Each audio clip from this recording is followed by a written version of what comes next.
Vamos então, quando as pedras clamam. Eu tenho aqui uma pedra aqui, né? Não sei se ela está clamando muito ou pouco, pastor Cidral, pastor Moreira. Na verdade, essa pedra eu trouxe da região norte de Israel, de Meguido. Estava naquela ocasião conosco ali o pastor Jorge Luiz Fabro e o pastor Rodrigo Silva, ambos arqueólogos. E eles disseram que muito provavelmente essa pedra teria sido usada para espremer algum grão ou coisa parecida, que era o costume que havia naquela época. Meguido é um lugar interessante porque ali foi descoberto as cavalariças do rei Salomão, cavalariças para 1.700 ou mais cavalos. Então é impressionante porque Filkenstein, que foi um arqueólogo famoso, é um arqueólogo famoso, ele dizia que ali não era assim um lugar assim tão importante como achavam. E Salomão, um reizinho não tão importante. Mas agora ele está revendo os seus conceitos, ou seja, as pedras estão clamando. Quando eu vou a Israel, eu trago assim algumas coisas que chamam a atenção. Naquela ponta de lá tem uma alça de um cântaro, que nós encontramos na região de Magdala, e o professor Rodrigo Silva disse, olha, muito provavelmente seja da época de Maria Madalena mesmo, né? Então, quando eu olho para ela, fico pensando, será que Maria Madalena usou esse cântaro aí, né? Esse pedaço de cerâmica também do primeiro século encontrado na mesma região. Bom, as pedras clamam, porque a arqueologia tem desempenhado um papel primordial, especialmente porque tem um texto da Bíblia, pastor Moreira, onde diz assim, se eles se calarem, as pedras clamarão. A gente podia pensar na arqueologia com esse texto, não é verdade? Poderíamos fazer esta aplicação também, não, pastor? Sim. Porque Deus tem maneiras mil de se revelar aos seus filhos. Uhum.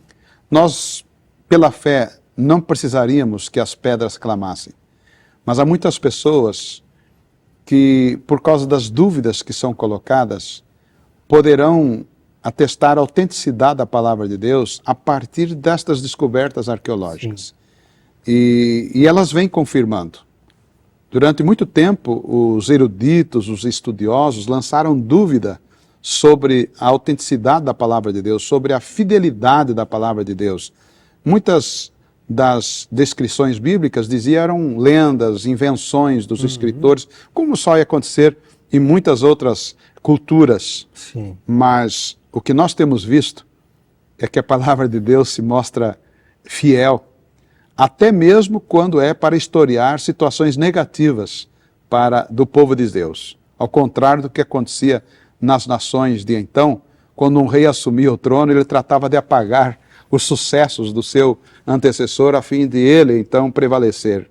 E a Bíblia, quem estuda a Bíblia sabe disso, ela retrata não só o sucesso, mas os fracassos, e muitos fracassos terríveis dos seus líderes, dos seus reis, não é?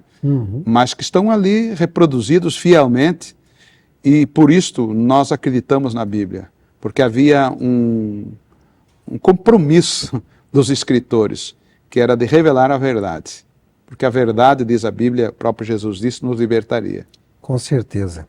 Bom, nós temos também um ano interessante, 1798. 1798, para quem é adventista, ele vai perceber que foi o fim de um período profético, né? Que é um período em que a igreja foi perseguida, a igreja cristã medieval, especialmente os cristãos queriam ser assim, fiéis a Deus. A própria igreja perseguindo a própria igreja. A própria igreja. O cristianismo que se distanciou um pouco da Bíblia Sagrada perseguindo. Mas também nesse ano, 1798, foi encontrada a Pedra de Roseta. A Pedra de Roseta é uma pedra com 3 línguas. Até então as pessoas não conseguiam ler os papiros egípcios ali com os hieróglifos e tudo mais. Agora, a partir dali, um sujeito chamado Champollion, não é isso? Ele começou a fazer a tradução e com isso as provas da Bíblia começaram a aparecer também, né, depois dessa época, não é isso? Há a arqueologia antes da Pedra de Roseta e a arqueologia bíblica depois da Pedra de Roseta. Eu queria chamar a atenção, pastor, para algumas telas que eu coloquei aqui, que mais recentemente têm chamado a atenção. São evidências da travessia do Mar Vermelho.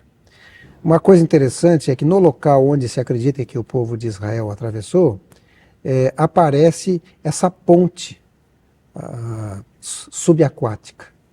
Em 1977, alguns mergulhadores mergulharam nessa região e mais recentemente esses dois arqueólogos suecos, Viveka Poten e Lennart Miller, eles mergulharam ali com equipamento de última geração, inclusive usando um robozinho, mesmo que foi usado para procurar o Titanic, né?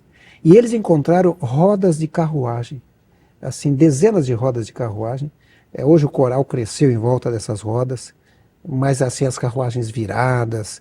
E a única explicação para essas rodas de carruagem estarem lá é realmente a Bíblia Sagrada. Estão ali no meio dos corais. História do Êxodo. História do Êxodo, comprovando o Êxodo. Usaram também esse robô, o Phantom 300, para fazer filmagem e tudo mais. Foi uma pesquisa científica bastante cuidadosa. Uma coisa que eles encontraram é essa roda em ouro, e o coral não cresceu. Eles acreditam, especialmente o diretor do Departamento de Antiguidades do Egito, que essa roda seria do sacerdote egípcio, que deveria estar abençoando o exército egípcio. A bênção não deu muito certo, nem para ele e nem para o exército, né?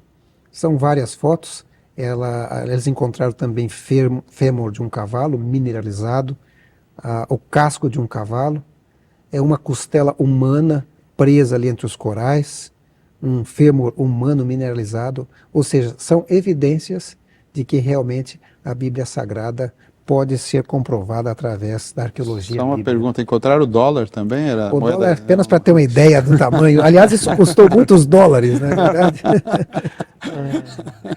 Ou seja, mas, na verdade, a pessoa que tem fé, ele precisa de arqueologia, pastor Moreira? Não, não precisa. Aliás, a própria Bíblia Sagrada, o apóstolo São Paulo, lá em Hebreus, ele nos fala de que a fé é a certeza das coisas que se esperam e a convicção daquelas que se não veem. Ele não precisa disto. Entretanto, Deus, na sua misericórdia, conhecendo a nossa natureza, Ele vem ao nosso encontro nos ajudar, até mesmo nas nossas dúvidas, para nos fortalecer e trazendo evidências da sua presença na história humana e especialmente na transmissão da Bíblia Sagrada. Então, como é que o senhor vê assim, a importância da arqueologia, pastor Sidral? Já que uma pessoa que tem fé não precisa necessariamente da arqueologia, porque ele tem fé, qual a importância da arqueologia bíblica? Então? Veja, em nossos dias, ou nos últimos séculos, últimos 2 séculos, a palavra de nosso Deus, a Bíblia Sagrada, ela sofreu um ataque muito grande, e de maneira especial pelos próprios estudiosos da Bíblia, que descrentes daquilo que estudavam começaram agora a criticar. Sim. A arqueologia vem então trazer esta certeza da verdade da palavra de Deus, né? O século XIX, ele foi um século, o início do século XIX foi um período onde o racionalismo, a inteligência humana começou a tirar o foco da verdade da palavra de Deus. Sabe, Jonathan, nos últimos 2 séculos se descobriu aproximadamente 2% somente do que a arqueologia tem para revelar em nossos dias. Mas esse 2%, e nós vamos ver no decorrer do nosso programa, que esse 2% ele já tem dado uma base grandiosa, como foi o fato das fotografias que você mostrou aqui, uma base grandiosa para a veracidade bíblica. Sim. Certo? E um grande achado, né? O primeiro grande achado fora a Pedra de Roseta. Sim. Eu tive o privilégio de entrar em contato no Museu Britânico com a Pedra de Roseta e ali perceber essa diferença. Quando estudei teologia, no meu primeiro, segundo ano da faculdade, os professores falavam muito da Pedra de Roseta.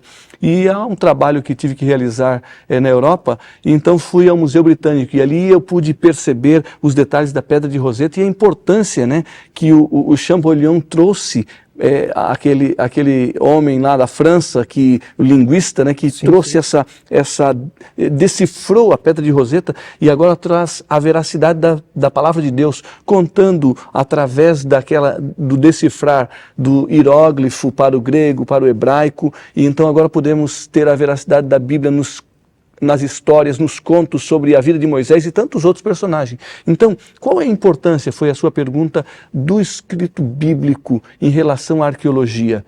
A arqueologia vem comprovar para os nossos dias de tanto questionamento, os nossos dias de tantas dúvidas, onde Satanás tem levantado imensuráveis dúvidas em relação à palavra de Deus, ela vem levantar a verdade que poderia ter sido lançada por terra, mas Deus foi guardando isso nas profundezas do mar, como você mencionou, Sim. nas profundezas da terra, como vamos ver aí algumas escavações, como esses achados que você trouxe até nós. Para quê? Deus foi velando ali para agora, nesse tempo, então, dar sustentação maior. Sabe, Deus tem um tempo para tudo. E nesse tempo os arqueólogos estão provando que a Bíblia é verdadeira. Sabe, Jonathan, a Bíblia é um livro que foi preservado miraculosamente. Sim. Tantos e tantos inimigos tentaram destruir a Bíblia. Deus preservou a Bíblia. E como Ele preservou a Bíblia, Ele preservou também algumas evidências da autenticidade da Bíblia. É o mesmo Deus. Sim. A Bíblia também traz diversas profecias. Algumas dessas profecias eu queria só mencionar, por exemplo, a questão de Babilônia, que fala sobre a destruição de Babilônia, um reino, um império mundial. Mas com o passar do tempo, Babilônia ficou esquecida e ela praticamente foi sepultada pelas areias ali do Iraque. E muitos arqueólogos achavam que Babilônia não existiu. E a Bíblia estava errada. Até que finalmente um arqueólogo vai lá, escava e descobre, não, Babilônia realmente existiu. Aí disseram, não, Nabucodonosor não existiu. Até que alguém acha um tijolo e nesse tijolo tem o nome do rei Nabucodonosor. Bom, Nabucodonosor existiu. Aí disseram, Belsazar nunca existiu. Aí alguém descobre um tabletinho escrito o nome de Belsazar. Agora a moda é dizer, Daniel nunca existiu, porque não acharam nada escrito. Alguém brinca que quando encontrarem o nome Daniel escrito em algum tablete, vão dizer, mas os leões não existiram. Né? Na verdade, a arqueologia também precisa ter fé, né? Porque às vezes se encontra realmente tabletes, pedaços e tudo mais. Agora, algumas dessas profecias se confirmaram de forma tremenda. A Babilônia é uma delas, mas Nínive é outra delas, né? Um reino tremendo. Como é que pode desaparecer dessa forma? A profecia está em Naum, né, pastor? Naum, capítulo 3, verso 2 a 7, diz que Nínive seria arrasada. É verdade. Eu imagino que seria como dizer assim, o Rio de Janeiro vai ser arrasado, ou São Paulo vai ser arrasado. E veja, essa profecia, ela deve ter sido revelada ao profeta Naum, lá no capítulo 3, versos 2 e 7, mais ou menos pelo ano 713, né? E agora a arqueologia nos mostra que os palácios e a destruição total de Nínive foi mais ou menos pelo ano 612. Então o cumprimento profético, Um século depois, faz com que a verdade da palavra de Deus seja exaltada. Né? Naum escreve um século antes, Sim. de uma Nínive que tinha tantas dificuldades, né? Era um povo duro, né? Era um povo que eles cometiam atrocidades terríveis. Né? Ao ponto de que o profeta Jonas, um livro dedicado todo a Nínive, ele estava temeroso. E quando nós falamos de Jonas, nós pensamos assim, poxa, ele foi meio covarde, ou se fosse eu até iria. Mas se nós estudarmos um pouquinho da arqueologia, um pouco da história de Nínive, os ninivitas, para um estranho que viesse pregar uma mensagem diferente do que eles criam, eles iriam estraçalhar, mutilar, eles iriam tratar o camarada da pior maneira que você possa imaginar, muito pior do que qualquer bandido poderia fazer, talvez, em nossos dias. Eles iriam oprimir, escravizar, machucar, ferir até a morte. Jonas foi nesse contexto. Né? Agora, voltando aqui a Naum, um século antes, então descreve a condição de Nínive e diz que ela seria destruída. Né? Você citou também Babilônia. Eu queria voltar um pouquinho, Jonathan, a Babilônia. Eu gosto da profecia do profeta Isaías, né? Lá no capítulo 44, verso 27 e 28 de Isaías, que diz que Deus iria suscitar o servo dele chamado Ciro. Ele cita o nome, né, pastor? Cita o nome muito tempo antes de Ciro existir. Veja, por exemplo, Isaías profetizou tudo isso e agora Isaías lá pelos anos 700 e a cidade foi destruída em 539 aproximadamente. E tem até um cilindro que tem o nome dele. Tem o cilindro de Ciro, Exatamente. onde conta um pouco da história. Veja, antes de Ciro existir, Deus já falava que ele seria um servo que iria destruir Babilônia. Isso traz o que a nós? A veracidade da palavra de Deus, profecia sendo confirmada. Exatamente, através da arqueologia. Inclusive, aqui o nosso guia de estudos fala um pouquinho sobre Babilônia, né? Ela tinha um muro com mais de 17 quilômetros e espessura de 28 metros, ou seja, dá para uma carruagem passar, mais de uma carruagem, né? Sim. Era uma via expressa por cima, né? Muitos portões, inclusive tem um portão de Ishtar, que está no museu, creio que de Berlim, exibindo 575 dragões e touros, 120 leões, o palácio totalmente decorado, a sala do trono medindo 55 por 18 metros, parece que nunca ia ser destruída. Quase 1.000 metros quadrados só a sala do trono. Mas sabe, Jonathan, quando nós pensamos em Babilônia, mas mil metros quadrados, qualquer sala de um trono e hoje em dia poderia. Mas pense um pouco na construção, na tecnologia de então. Né? Não foi por um acaso que Babilônia foi considerada uma das 7 maravilhas do mundo antigo pelas suas construções. Um muro nessa espessura hoje, com guindaste, com toda a tecnologia computadorizada, você consegue fazer com mais facilidade. Mas naqueles dias era uma maravilha. Exatamente. Era uma maravilha. E impressionante porque a profecia diz que nunca mais seria habitada. Seria destruída e arrasada. E algumas pessoas ao longo da história tentaram reconstruir. Creio que o último foi o Saddam Hussein mesmo, que começou a querer a reconstruir. Claro que no intuito de tornar um local para as pessoas visitarem e tudo mais, mas Deus disse, nunca mais vai ser reconstruída. E ele, na verdade, já deixou de existir. Outra coisa, ali no verso 8, quando ele descreve a destruição de Nínive, ele fala de Tebas, que a arqueologia durante muito tempo diz que Tebas não existia, é uma cidade egípcia, né? E Naum está mencionando Tebas, isso aí é conversa. Tebas, a arqueologia descobriu. Eu acho interessante também no caso, especialmente da profecia de Isaías com respeito à Babilônia, ele diz que o árabe não ia armar a sua tenda ali. E até hoje é um lugar que os árabes não gostam de visitar, não dormem ali. Né? As feras estão por ali. Estão por ali, exatamente. É verdade. A outra parte fala sobre alguns povos em que as pessoas achavam que não existia. É o caso dos hititas. A gente encontra o nome deles em Gênesis 15, 20, Êxodo 3, 8, Josué 1, 4, 1 Reis 10, 29, 2 Crônicas 1, 17. Na verdade, cita vários nomes: hititas, ferezeus, refaíns, cananeus, amorreus, ferezeus e assim por diante. Mas os hititas, também as pessoas diziam que não existiam. É um povo que não existia no passado. E a arqueologia tem encontrado também registros históricos deste povo. E um povo grande, começou a reinar em mais ou menos 1800 a.C., foi até aproximadamente 1200, depois houve pequenos reinos com o nome hitita, mas um povo que em influência e poder, talvez tenha sido um pouco menor lá que os egípcios, os assírios, mas muito grandioso. E os arqueólogos diziam que isso era invenção da Bíblia, né? Eles vão escavando e as pedras vão clamando, né? Aparece aqui um outro registro bíblico, é a relação entre Israel e Moabe. Certo? E alguns também diziam que esse rei não existia, né? Ou esse povo moabita, que não era bem isso, mas apareceu uma pedra que é conhecida como a pedra moabita. E ela traz algumas informações interessantes, né? Por exemplo, Moabe, ele era dominado pelo povo de Israel. Né? A história agora, a partir da pedra moabita, que a arqueologia traz ao mundo de então, ela revela que os moabitas, eles serviam os israelitas com o seu gado, eles tinham um pastorio de pequenos gados, né? Cabritos, cordeiros, e eles tinham que pagar um tributo, especialmente a um rei que deveria oprimi-los muito, que era Acabe, né? A história diz que Acabe os oprimia ao ponto de eles pagarem um tributo de 100.000 cordeiros ou cabritos em lã e carne. Era um tributo pesado. Mas Moabe, agora, ou os moabitas, eles se revoltam, porque Acabe sai do trono, né?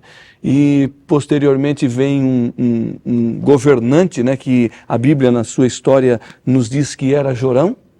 E esse líder, agora Mesa, né, que liderava os moabitas, ele, indignado com os impostos, ele agora se revolta. Jorão era um rei fraco, né? Se revolta contra Israel, porque pagavam muito tributo, e então ali há uma batalha entre eles. E quem traz essa revelação deste povo? Quem traz a revelação destes tributos? Os achados arqueológicos que agora voltam a mostrar a veracidade da palavra de Deus como sendo a luz de Deus para os nossos dias. Inclusive com o nome de Mesa. Sim, exatamente. E a Bíblia traz exatamente. Cujo nome a Bíblia apresenta. O Targum, né, daqueles dias, que traz todas essas maiores informações para os nossos dias hoje. Esses achados arqueológicos, sabe, Jonathan, querido amigo, como disse o pastor Moreira, são as revelações que Deus foi cuidando. Na verdade, quando eu estudo a Bíblia, em relação à revelação de Deus, eu gosto muito de uma expressão que eu aprendi numa matéria que fiz com o Dr. Amin Rodor. Sim. Ele costumava usar a expressão de um pai da igreja cristã, dizendo que Deus tira as máscaras para se revelar. Então, essa máscara, vamos dizer, da arqueologia, não precisou ser tirada até então, porque, veja, os valdenses, né, pais da nossa fé, sim. Eles não precisavam de tanta informação arqueológica. Mas Satanás foi trazendo tantas dificuldades para os nossos dias que a partir do início do século XIX, nosso século XX e XXI agora, começam a surgir ideias, ideologias que vão rebaixando a veracidade bíblica. Então Deus tira essa máscara. E eu não tenho dúvida de que Deus vai se revelando diante daquilo que está velado, para o momento oportuno. Eu, por exemplo, dessa vez que eu fui a Israel, eu tinha ido em 92. Todas essas pedras estavam embaixo da terra quando eu fui lá em 92. Certo. E agora eu voltei e tinham escavado e essas pedras agora estavam à vista. Na verdade, essas são pedras do templo de Jerusalém. Quando houve a destruição, e Jesus disse que não ficaria pedra sobre pedra, os soldados romanos foram derrubando essas pedras e elas estão aí na posição em que caíram. Com o passar do tempo, a terra cobriu isso aí. Então, em 92, quando eu fui, estava coberto. Mas agora eles tiraram a terra, escavaram, e está lá, ali visível para todos verem as pedras destruídas, comprovando também a história, ou a profecia feita por Jesus. Né? A profecia dos dias de Jesus. Exatamente. Bom, ali também nessa região você encontra o que sobrou, por exemplo, do templo, na questão das escadarias, algumas colunas, são coisas antigas que também através de escavações arqueológicas foi descoberto. Eu gostaria ainda de voltar um pouquinho à questão dos tabletes de Ebla. Ebla. Né? Foi encontrado em Tel Mardik. O nome Tel quando é uma montanhazinha, né? E aquilo normalmente fica assim encoberto ali. Eles começam a escavar aquela montanhazinha de terra ali e ó, lá embaixo alguma coisa. E eles encontraram ali tabletes com inscrições de nomes e personagens que a Bíblia já mencionava, não é isso, pastor? Inclusive Sargão, que esse foi um... Rei da Síria. Rei da Síria. Os críticos pegaram muito pesado nesse aspecto do nome de Sargão, porque eles tinham muitas pesquisas relacionadas com os nomes dos reis assírios. Sargão não aparecia, e a Bíblia mencionava. A Bíblia não está falando a verdade. Aí o que acontece? Descobrem aí cerca de 15 mil, né, tabletes desses, né? Inclusive, eu quero chamar a atenção que a maioria desses tabletes não foram lidos ainda. Porque quantas pessoas leem esse tipo de inscrição aqui daquela época? Muito poucas pessoas. Então isso está ainda em estudo. Daqui a pouco vão ler alguma coisa que vai comprovar mais ainda a Bíblia Sagrada, né? Esses tabletes permitiram, inclusive, descobrir informações relacionadas com o ambiente em que a Bíblia, em que o povo da Bíblia existiu. Exatamente. Né? Então, se correlaciona com aquilo que está escrito na Bíblia e bate, né? A maneira como o povo se relacionava, como negociava, como vivia. Os tabletes descrevem tudo isso e foram preservados, graças a Deus, né? Inclusive, o nosso guia de estudo aqui fala, inclusive, sobre a questão a descoberta do Código de Leis de Hammurabi, que foi descoberto em 1901 e 1902. E a gente percebe, inclusive, que aquela questão de Sara dando a sua serva para a esposa de Abraão era algo que esse código apoiava. Não quer dizer que Deus apoiava, mas o código ainda era um costume, né?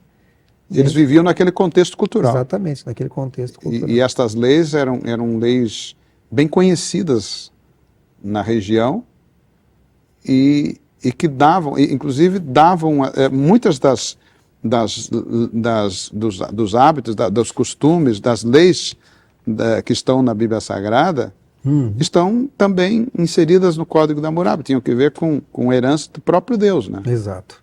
E aqui fala também de uma descoberta do fim trágico de Senaqueribe. Aliás, a Bíblia fala a respeito desse fim trágico quando os seus filhos mesmo matam o pai, né? Parece que até dentro do templo dele lá, não é isso? Isto. E descobriram alguma coisa que comprove isso? Há uma inscrição em que o filho de Senaqueribe, que o substituiu, Sim. Esar-Adon, que reinou entre 681 e 686 a.C., ele diz o seguinte: no mês de Nisanu, em dia favorável, eu fiz jubilosa entrada no palácio real, o terrível lugar onde habita o destino dos reis. Uma firme determinação estabeleceu-se em meus irmãos. Abandonaram os deuses, veja, na Bíblia diz que ele estava no templo adorando. Sim. Diz que os filhos abandonaram os deuses e voltaram-se para os atos de violência, planejando o mal. Para ganhar o reino, mataram Senaqueribe, seu pai. Ou seja, a comprovação. Comprovação. Plena, inclusive dando evidências de que a Bíblia, quando diz que ele estava adorando lá no seu templo, ele foi morto. Isto foi depois que ele havia sido derrotado, quando 185 mil dos seus soldados morreram, não é? Sim. E ele foi embora. Interessante que nas inscrições, Senaqueribe nunca admite que ele tomou conta de Jerusalém, sabe? E Heródoto diz que estes soldados, fazendo, portanto, ponte com aquilo que diz a Bíblia, que a derrota de Senaqueribe teve que ver com uma praga de ratos, que dizimou os soldados. Né? Então, o que nós já temos hoje, aí, né, quando muitas pessoas adoecem por causa da urina de rato, né, da leptospirose, deve ter sido essa praga que dizimou, que a Bíblia explica como sendo uma providência divina. Sim, sim, porque Deus controla as leis da natureza e Ele pode atuar, né? Agora, nós temos aqui mais descobertas. No caso, por exemplo, a questão de Moisés. Já foi descoberto, por exemplo, no Egito, inscrições onde menciona 7 anos de fartura e 7 anos de pobreza. No Egito também se descobriu ali uma pirâmide que é chamada a pirâmide que tem a ver com José. Existe um canal de um rio que diz que é o canal de José, e o José, que poderia se entender, não seria o faraó de José, mas José, uma pessoa que a Bíblia confirma.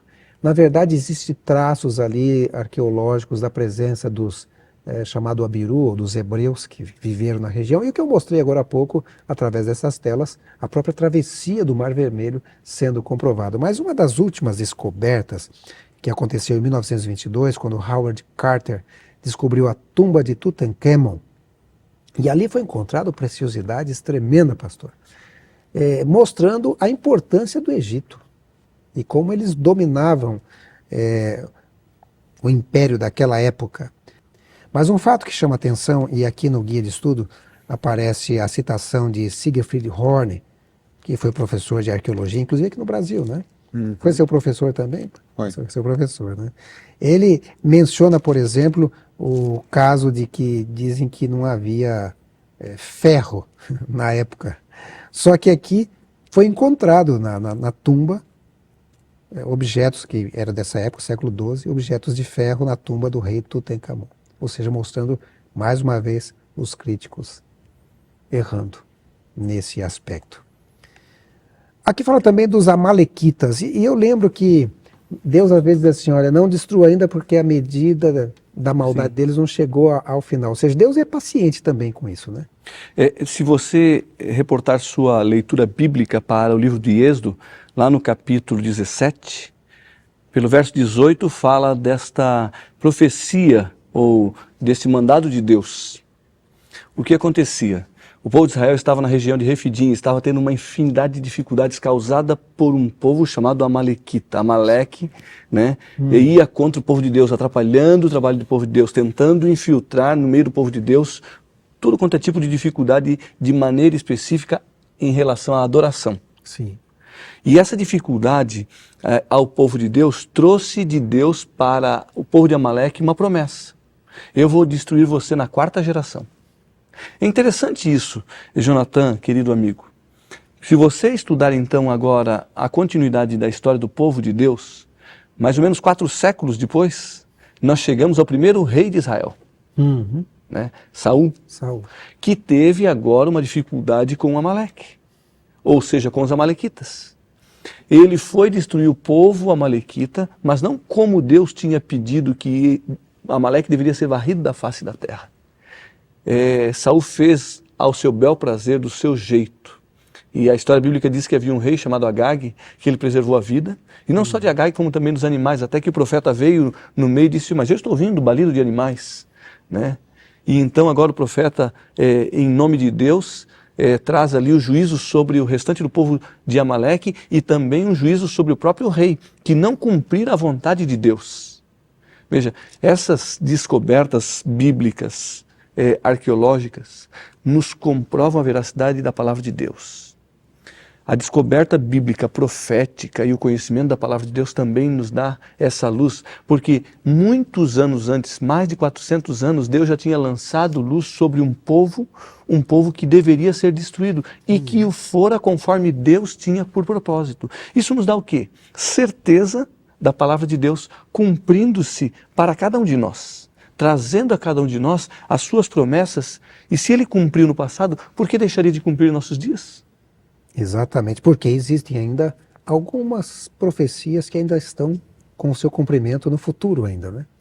Então, quando a gente olha o cumprimento de profecias no passado se cumprindo 100%, com certeza. Com certeza.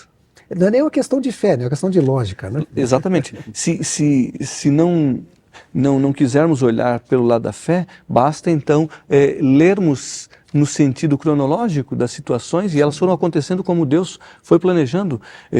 O livro de Daniel, de maneira específica, Sim. quanta cronologia bíblica é trazida ali, 2.300 tardes e manhãs, né? O santuário será purificado. Então, um estudo aprofundado das Escrituras Sagradas nos mostra Deus cumprindo cada fase, né? Nesse ministério profético, até o nascimento de nosso Senhor Jesus Cristo. O próprio batismo de Jesus é revelado ali. Sim, sim. Então, o estudo aprofundado da palavra de Deus, não precisaríamos da arqueologia. Mas a arqueologia também é um instrumento de Deus para nos dar base ao tema profético. Bom, eu gostaria de encerrar esse assunto falando um pouquinho de Hebreus 11:1, que é onde fala assim que a fé é a certeza daquilo que a gente está esperando, né? E a prova daquilo que a gente não vê, a gente não enxerga. Então, Pastor Sidral, fale um pouquinho desse relacionamento de fé e aquilo que a gente está vendo, né? A arqueologia está descobrindo, mas na realidade a gente não precisa daquilo, né? Então fale um pouquinho as suas palavras finais sobre esse assunto que a gente estudou, usando especialmente a questão da fé também. Amigo Jonathan, amigo telespectador, é interessante estudarmos esse aspecto da fé que Deus coloca em nosso coração através da revelação sagrada e da revelação arqueológica. Quando pensamos um pouquinho nessa arqueologia, como você mencionou, da vida de Moisés, lá no Egito, nós vemos um Moisés que poderia ter sido governante da potência mundial. Sim. O livro de Atos, no capítulo 7, verso 22, diz que Moisés foi instruído em toda a ciência do Egito. E Deus, pela fé, quando ele subiu nos últimos dias da sua vida lá no monte para morrer, Deus mostrou como seria a terra prometida. Moisés não entrou naquela terra prometida. Mas pela fé, o livro de Hebreus diz que Moisés alcançou uma bênção muito maior. E Judas diz que o demônio queria o corpo de Moisés, talvez para mumificar. E seria uma grande prova arqueológica. Sim. Mas não era essa a prova que Deus queria dar. Pela fé, Deus deu a Moisés a vida eterna em Cristo Jesus e ele habita no reino dos céus. É pela fé na palavra de Deus, guiado pela palavra de Deus, que nós, a exemplo de Moisés, alcançaremos também a vida eterna, não simplesmente uma vida numa Canaã terrena, mas a vida eterna em Cristo Jesus, pela fé na sua palavra. Seca-se a erva e caem as flores, mas a palavra de nosso Deus permanece para sempre, querido amigo. Que Deus te abençoe. Amém. Pastor Moreira, uma outra questão aqui para a gente encerrar também. A verdade é que a nossa fé fica assim, mais forte, a gente fala, puxa vida, olha tudo aí se encontrando, está se cumprindo. Mas isso também fez com que as pessoas, os arqueólogos, os céticos, mudassem o seu pensamento com respeito à Bíblia Sagrada. Hoje a Bíblia Sagrada é um instrumento de estudo também deles, mesmo não crendo na parte espiritual da Bíblia, mas passaram a acreditar na Bíblia como fonte histórica também, não é verdade? Verdade. Então, pensando nisso, as suas palavras finais também sobre esse assunto. Eu tenho certeza de que Deus tem um propósito para cada coisa debaixo do sol, né? E estes arqueólogos, como todas as pessoas, um dia onde estar diante de Deus. E Deus tem suas testemunhas. Sim. Muitas delas, e Deus espera isso, são testemunhas vivas. Você, eu, todos aqueles em cuja vida o Senhor se manifestou, a quem o Senhor transformou, a quem o Senhor deu esperança e deu a esperança da vida eterna, somos testemunhas vivas. Mas como diz o verso de estudo nosso, se estes se calarem, as pedras clamarão. Então Deus não deixa ponta, Deus não deixa furo, né? Ele trabalha com as testemunhas vivas, mas se estas não forem suficientes, ele trabalha com as pedras.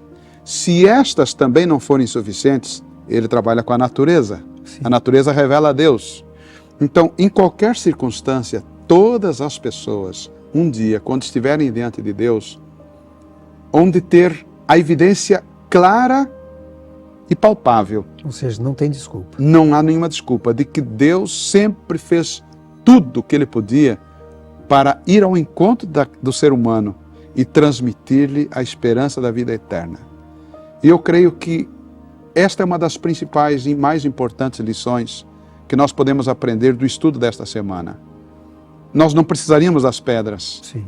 mas nós estamos vendo mesmo nas pedras a misericórdia de Deus, o interesse de Deus, como lá no Éden, quando Deus vai ao encontro de Adão, como logo após o pecado, quando Deus vai ao encontro de Caim.